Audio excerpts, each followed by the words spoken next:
से स्वागत है। बात अब कर लेते हैं हम यहाँ पर सोने और चांदी की, क्योंकि सोना चांदी यहाँ पर जो हमने मुनाफा वसूली देखी थी गुरुवार को, यहाँ अब निचले स्तरों के ऊपर एक अच्छी खासी खरीदारी आते हुए हम देख रहे हैं। अब ये खरीदारी के क्या मायने समझे जाने चाहिए? क्या ये एक बाइंग अपॉर्चुनिटी है या अभी थोड़ा सा रुकना चाहिए? अनुज, क्या लगता है? कल हमने सोने के अंदर बड़ी तेज गिरावट देखी, भाव 46,000 रुपए के बिल्कुल नज़दीक पहुंच गए थे। अब हम सोने के अंदर एक बड़ी तेजी देख रहे हैं, 500 रुपए से ज़्यादा का उछाल आ चुका है, 1% से ज़्यादा की यहाँ पर बढ़त है। चांदी के अंदर आधा फीसद का उछाल है, 200 रुपए से ज़्यादा की तेजी है। इसको क्या समझा जाए? क्या सोना इन लेवल्स पे 47,000 रुपए के स्तरों पर खरीदारी करके चलना चाहिए, फायदा देगा, या अभी 46,000 के टूटने का इंतजार करें? 46,000 के नीचे की जो लेवल्स हैं वो बाइंग अपॉर्चुनिटी के लिए बहुत बेहतरीन है। क्या लगता है? देखिए, गोल्ड के अंदर जो ट्रेंड है वो अभी भी पॉजिटिव है। हालांकि हमने पिछले 2 दिनों में कुछ प्रॉफिट बुकिंग आते हुए देखा है, मगर जिस तरीके से हमने अभी यूएस चाइना के बीच ट्रेड वॉर और जिस तरीके से हमें टेंशन उभरती हुई देखी है, उससे काफी हद तक सपोर्ट मिलता हुआ दिखाई दिया है गोल्ड सिल्वर को। हालांकि कल हमने ये भी न्यूज देखा था कि जो चाइनीज कंपनी है वो यूएस एक्सचेंज से डीलिस्ट हो जाएंगी, तो उससे कहीं ना कहीं डॉलर को हर्ट होता हुआ दिखाई देगा और हो सकता है कि डॉलर जो है वो वीक होता हुआ दिखाई दे। तो डॉलर अगर वीक होगा तो गोल्ड के अंदर अगेन हम तेजी आते हुए देखेंगे, जिसका असर आज हम देख रहे हैं। हमें लगता है कि गोल्ड में अभी भी ट्रेंड पॉजिटिव है, तो बाय का ट्रेड ही रखना चाहिए।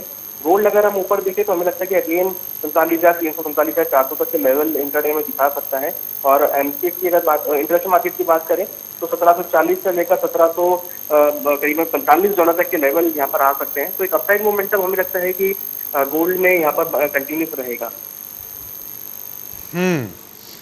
तो क्योंकि बहुत सारे हमारे पास कॉल्स भी आते हैं अनुज इन दिनों में कि कहीं चल रहा है कि सोना 1 लाख रुपए भी हो सकता है। क्या लगता है ये संभावनाएं हैं? जैसा चांदी में हुआ करता था कि चांदी 1 लाख रुपए का स्तर क्रॉस कर जाएगी, लेकिन उसके बाद हमने उसको औंधे मुंह आते हुए देखा। क्या सोना करेक्टिव मोड में भी आ सकता है क्या इस कोविड-19 की वेव के तुरंत बाद? देखिए, करेक्शन मोड में हमें लगता है कि यहाँ पर आ सकता है सोना, क्योंकि जब लॉकडाउन ओपन होगा, जब ज्वेलरी मार्केट अभी ओपन नहीं हुई है, तो जब हायर लेवल्स पर जब भी हम अगर हिस्टोरिकल भी देखें तो जब भी गोल्ड हायर लेवल्स पर आया है तो एक बार जो स्क्रैप गोल्ड है या फिर जो पुरानी ज्वेलरी है वो मार्केट में आती है बिकने के लिए, उसकी डिमांड की जो सेलिंग है वो बढ़ जाती है। तो मुझे लगता है कि जब भाव काफी ऊपर आएंगे और लॉकडाउन ओपन होगा तो कैश की रिक्वायरमेंट के लिए शायद जो लोग हैं उनके पास अगर ज्वेलरी होगा, अगर वो बेचना चाहें तो पुरानी ज्वेलरी को बेच सकते हैं। हायर लेवल काफी रहेंगे और हो सकता है कि थोड़ा दिवाली का माहौल उस टाइम देखने को मिले, क्योंकि एकदम सप्लाईज बढ़ेंगी। मुझे लगता है कि उसकी वजह से जो भारत के अंदर गोल्ड का भाव है वो उस टाइम नीचे आता हुआ दिखाई देगा। हालांकि इस टाइम अगर हम देखें तो भारत के अंदर इम्पोर्ट भी काफी कम रहा है, करीबन 25% ही इम्पोर्ट हुआ है पिछले 2 महीने के अंदर में। इसकी वजह से भी भाव ऊपर आते हुए दिखाई देंगे। तो जैसे इम्पोर्ट बढ़ेंगे तो भाव अगेन नीचे आते हुए दिखाई देंगे। मगर तब तक जिस तरीके का सेंटीमेंट चल रहा है और जिस तरीके का हमने ग्लोबल एक्टिविटी और कोरोना वायरस की वजह से सभी इकोनॉमिक्स में गिरावट आते हुए देखी है और इंटरेस्ट रेट भी देखें तो सभी मेजर इकोनॉमिक्स में नीचे आते हुए दिखाई दिए हैं। रिसेंटली हमने देखा है कि आज भी भारत के अंदर जो रेपो रेट है वो कट होता हुआ दिखाई दिया है। तो ये सब चीजें जो है वो गोल्ड के लिए काफी सपोर्टिव है। तो मुझे लगता है कि गोल्ड में अभी लॉन्ग रन में काफी तेजी अभी यहाँ पर और देखने को मिल सकती है। हालांकि 1 लाख का टारगेट तो मुझे लगता नहीं है कि जल्दी देखने को मिलेगा, मगर हाँ, ट्रेंड पॉजिटिव है। तो 50,000 से लेकर 52,000 तक के लेवल जो है वेरी शॉर्ट टर्म में हमें लगता है कि देखने को मिल सकते हैं।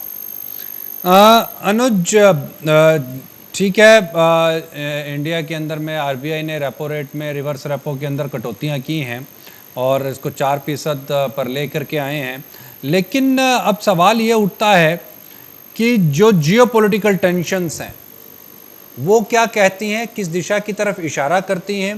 क्योंकि हम देख रहे हैं कि यूरोपियन मार्केट आज काफ़ी डाउन खुले हैं और यूरोपियन मार्केट्स के बीच में एक शार्प लोअर सर्किट्स देखने को मिल रहे हैं कई कंपनियों के शेयर्स में। तो चाइना यहाँ पर हर एपिसोड के अंदर आ रहा है, चाहे वो कोरोना का एपिसोड है, पीछे जो ट्रेड वॉर था, अब ट्रेड वॉर और भी गहराता हुआ दिखाई दे रहा है। चूंकि अमेरिकी सेनेट ने पास कर दिया है बिल कि यूएस की, अमेरिका की जो ट्रेडिंग एक्सचेंजेस हैं इक्विटी की, तो वहाँ से चाइना के जो कंपनीज हैं उनको बाहर कर दिया जाए। करीब 800 कंपनियां हैं और एक दो कंपनियां तो फोर्ज पाई गई हैं चाइना की, उसके बाद ही ये डिसीजंस लिए गए हैं। लेकिन ओवरऑल चूंकि ट्रेड वॉर का खतरा गहराता जा रहा है, इसका इम्पैक्ट आप सोने चांदी के ऊपर क्या देख रहे हैं? इसमें कोई दो राय नहीं है कि इसका असर इकोनॉमिक स्लोडाउन के ऊपर तो आएगा ही, और इकोनॉमी जो कोशिश की जा रही है सभी देशों की तरफ से वापस से रिवाइव करने की, वो उसको सांस अभी मिलती हुई दिखाई नहीं दे रही है, क्योंकि एक सेकंड ट्रेड वॉर जो है वो जन्म ले चुकी है। देखिए, बिल्कुल आपने ठीक कहा कि जिस तरीके से यूएस और चाइना के बीच में जो ट्रेड वॉर है वो अब नए एक रूप में आता हुआ दिख रहा है, जो हमने 2017, 18, 19 में हमने 2 सालों से देख रहे हैं। अब उसका जो नया रूप है वो यहाँ पर आता हुआ दिख रहा है। यहाँ पर अगर हम देखें तो जिस तरीके से कंपनी डिलिस्ट होने की बात सामने आ रही है, और कहीं ना कहीं चाइना भी अब यूएस डॉलर को प्रमोट नहीं कर रहा है, वो कह रहा है कि सारे जो भी उसके प्रोडक्ट हैं वो युआन में ही चलेंगे। तो कहीं ना कहीं जो अब नया एक बैटल है वो यहाँ पर तैयार होती हुई दिख रही है, और मुझे लगता है कि इससे काफी हद तक सोने को सपोर्ट मिलेगा, क्योंकि गोल्ड एक ग्लोबल करेंसी के तौर पर भी देखा जाता है। तो मुझे लगता है कि जो इन्वेस्टमेंट है वो यहाँ पर रहेगा। दूसरी तरफ अगर हम ईटीएफ की तरफ भी देखें तो ईटीएफ की जो होल्डिंग है वो इस टाइम लाइफ टाइम हाई पर है। तो कहीं ना कहीं इसका इंडिकेशन ये मिलता है कि जो लोग हैं, जो इन्वेस्टर हैं, वो गोल्ड ईटीएफ की तरफ काफी आकर्षित हो रहे हैं धीरे धीरे। तो एक सेफ हेवन के तौर पर और हेज अगेंस्ट अनसर्टेनिटी भी यहाँ पर देखने को मिल रही है। तो मुझे लगता है कि यूएस चाइना की जो ट्रेड वॉर है वो काफी हद तक अब एक नए मोड़ पर जाती हुई दिख रही है, जहाँ पर आगे जाकर और वर्स्ट सिचुएशन देखने को मिल सकती है। तो मुझे लगता है कि उसकी वजह से गोल्ड सिल्वर को और सपोर्ट मिलता हुआ दिखाई देगा।